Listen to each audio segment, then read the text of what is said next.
Bismillah ar-Rahman ar-Rahim. Our lecture today is about the audio-lingual method, and it's abbreviated as ALM. Let's start with the introduction. And the introduction talks about that the audio-lingual method is similar to the direct method, okay, that we have just examined. Similar in what? To be an oral-based approach, okay, but it's different at the same time. It's different. The audio-lingual method is different from the direct method, and there are three reasons for this, or to show this difference between these two methods. The first one is the audio-lingual method emphasizes vocabulary acquisition through exposure to its use in situations, number one. Number two, audio-lingual method drills students in the use of grammatical sentence patterns. And three, it has a strong theoretical base in linguistics and psychology. So these are three reasons or three differences between audio-lingual method and direct method. Okay, here we come to Charles Fry's 1945. What did he do? He is from University of Michigan, and he led the way in applying principles from structural linguistics in developing this method, and therefore it's called Michigan method. Because, so the question, why it's called Michigan method? Because Charles Fry from the University of Michigan led the way in applying principles from structural linguistics in developing this method. Okay, later it is developed in its development, principles from behavioral psychology, this is by Skinner 1957, were incorporated. So what is Skinner contribution? Skinner add principles from behavioral psychology. This is his contribution to this method. Okay. It was thought that the way to acquire the sentence patterns of the target language was through conditioning. That means help learners to respond correctly to stimuli through shaping and reinforcement. So conditioning can be the basic rule or the basic principle in this method, conditioning. Okay, that means to provide learners with stimuli to learn the language, the target language. Okay, here we come to according to this principle, so learners could overcome the habits of their native language and form the new habits required to be target language speakers. So the question, how students can be target language speakers? By overcoming the habits of their native language and form new habits. So this is the introduction, and here we have some important points, and I just try to summarize them in 4 questions about this introduction, and we have talked about and answered all of them. The first one, it was said that ALM is similar to and different from direct method. Second, how does Skinner contribute to the development of ALM? What does ALM why is called Michigan method? And question number 4, what do learners have to do to be target language speakers? Okay, the experience. In the experience, we are going to talk about what are the activities that the teacher use and what are the important things that he or she focus on, and what's the language used, and these things. Okay. So in the audio-lingual method, the teacher first presenting a new dialogue. So start with presenting the dialogue, okay, a conversation, explaining the dialogue. Here, for example, a conversation between two people. The students know they will be expected eventually to memorize the dialogue the teacher is introducing, so they listen carefully to their teacher because they have to memorize this dialogue to be able to use it. Okay.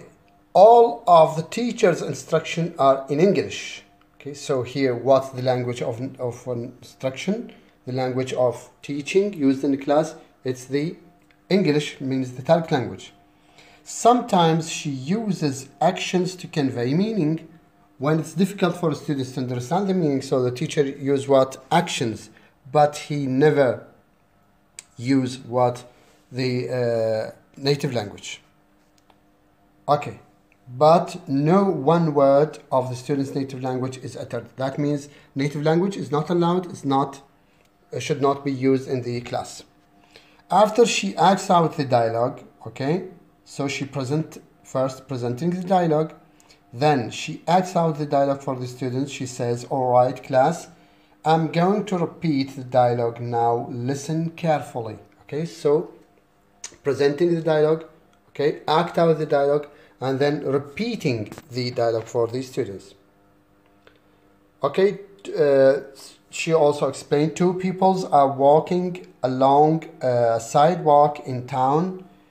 They know each other, and as they met, okay, they stopped to talk. One of them is named Sally and the other named Bill.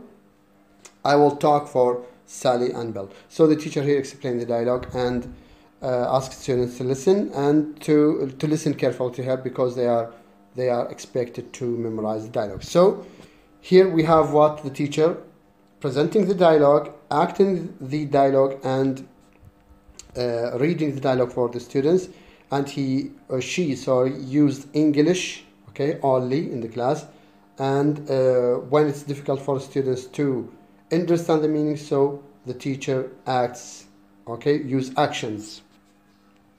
Okay, here we have the dialogue, and these are questions about this part. What language does the teacher use to give instruction in audiolingual method? And we said that it's the target language, English. How does the teacher convey meaning when it is difficult for students to understand? The teacher use what? Actions. What about students' native language? Is it used or not? It's allowed or not? No, it's not allowed. The teacher will not use the native language. And question number 4, what's the role of the teacher? Here we will come to this in this part. Okay. And here the teacher asks students to listen one more. This time try to understand all that I'm saying. Okay. Now she has the whole class repeat each of the lines of the dialogue after her model. Yes. So the teacher is what? Is a model. This is question number 4. What's the role of the teacher? The teacher is a model for his students, in addition to the other roles, for example, manager of class, to control the class. Okay, so he is or she is a model for his students, and they what? Repeat. So the students will repeat each line several times before moving to the next line. So here, this method, if we understand this, depend on what? Repetition and memorization. Okay.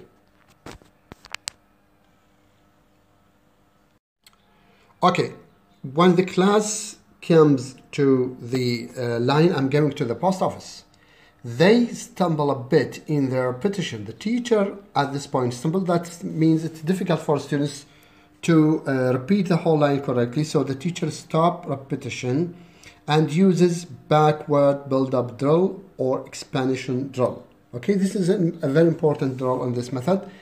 The purpose of this drill is to break down the sentence into smaller parts. The teacher starts with the end of the sentence, okay, start with the end of the sentence, and has the class repeat just the last 2 words. Since they can do this, I mean the students can repeat these two words correctly, the teacher adds a few more words, and the class repeats this expanded phrase. Little by little, the teacher builds up the phrase until the entire sentence is being repeated. So this is the backward build-up drill. The teacher starts, for example, with post office. I'm going to the post office. So the last 2 words from the sentence, and repeat these two words, and the students will repeat after the teacher. Okay, post office. Then the teacher add to the post office. Okay, to the post office, and the students should repeat, or the class should repeat after the teacher. Then the teacher add the word going. Okay, and they repeat, and then I'm going. Okay, until the class repeat the whole phrase correctly, so they move on to the next phrase or the next sentence. Okay, so backward build up drill is very important here, and I wrote some questions here. What is backward build up drill? Explain and provide an example. Here we have the explanation of the backward build up drill, and here we have the excerpt or the example. Okay. Another question: why does the teacher use backward build up drill, or why the teacher use this step-by-step procedure? Why it's important in this phase? So the teacher used this to give the students help in producing the troublesome sentences or the troublesome line, the difficult sentences, help them to produce or to repeat them correctly. So it is an important strategy the teacher use to help students to produce or to pronounce or to repeat the sentence correctly. Okay, when they finish this, after the students have repeated the dialogue several times, okay, and now they can repeat the sentence correctly, so the teacher gives them a chance to adopt the role of Bill while she says Sally's. Now the dialogue will be divided between the teacher and the class. The class will say the lines of Bill, and the teacher will say the lines of Sally's. Before the class actually says each line, the teacher model it. Okay, so here we come to the role of the teacher in this, the important role of the teacher in this method, which is a model for his students. Okay, in effect, the class is experiencing a repetition drill. Okay, here also we have another drill that the class is doing frequently, which is repetition. Okay, they repeat the dialogue. Okay, where the students have to listen carefully and attempt to mimic. Okay, because he is a model, the teacher is a model for his students, so students attempt to mimic, taqleed, the teacher's model as accurately as possible. It's important because this method focuses on producing a correct and perfect language, so they have to copy the teacher model to be able to produce correct language. Okay, when they finish this, they move to another practice. They switch role in order to practice a little more. The teacher says Bill's line and the class says Sally's lines. Okay, in order to practice all the lines, all the words, all the sentences on the dialogue, so students and the teacher will switch roles between these two characters on the dialogue. Then the teacher divides the class in half. Okay, so that each half on their own gets to try to say either Bill's or Sally's line. Now the teacher divides the class into two parts. One will say lines for Bill's, and the second part will say Sally's lines, and then they will switch the role. The teacher stop the students from time to time when they are straying away, when they are away from the model. So the teacher model again, or provide the model for the students, because as we said, this method focuses on producing correct, perfect language. So they have to mimic, they have to copy the teacher model exactly. Okay, then they move to further practice the line of the dialogue. The teacher has all the boy in the class take Bill's part, and all the girls take Sally's, in order to repeat more and more the dialogue. So the teacher also divide the class into boys and girls, and boy will say the line for Bill and girls say the lines of Sally's. She then initiated chain drill, and here we come to the second drill, which is very important, second or third drill, because we have talked about backward build up drill, repetition drill, and here we come to the chain drill. And chain drill, it's important for both for students and for the teacher. Why? And here we have this question: in what way chain drill is useful for both teacher and student, or students in plural? Okay. It gives students an opportunity to do what? To say the line individually. Okay, so here students will practice the language individually. Okay, not together with the class, not in a chorus. Okay, the teacher listen and can tell which students are struggling and will need more practice. A chain drill is also let students use what? The expression in communication with someone else. So here they can use the dialogue, the expressions, or the words they have learned with someone else, okay, even though the communication is very limited.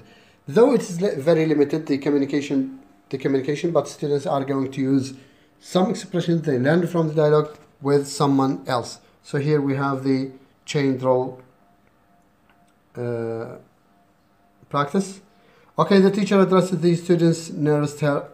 Here the example for the chain drill. The teacher greet the students nearest her or close to her, okay, by saying good morning, how are you? And this is a short conversation with the students sitting next to her. And then from the gesture, the students understand, from the gesture, from the teacher gestures, understand that he have to do the same thing with the students sitting beside him or beside her, and greet her, okay? And the students in turn says her line in reply to him. When she has finished, she greets the students on the other side. Okay, this is a chain drill. That means the teacher started greeting the students next to her, and then the students do the same thing with the students beside him or beside her, and then the second students will do the same thing with the third one, and so on until they finish, or the last students will return the greeting or the same words, the same dialogue to the teacher. Okay, so here we have these examples, or what is chain drill, explain with example. Here we have the chain drill as we have explained, and here we have the example for this drill. Okay, finally, the teacher selects two students to perform the dialogue, the entire dialogue. Now, after doing all these activities, okay, so the teacher asks two students to perform the dialogue, okay, and then maybe another two students to perform the dialogue before moving on to the second major phase of the lesson, which is the drill the students with language from the dialogue, okay? So they do all these things before moving, repetition, reading the dialogue, listening to the teacher before moving to the next phase, which is very important.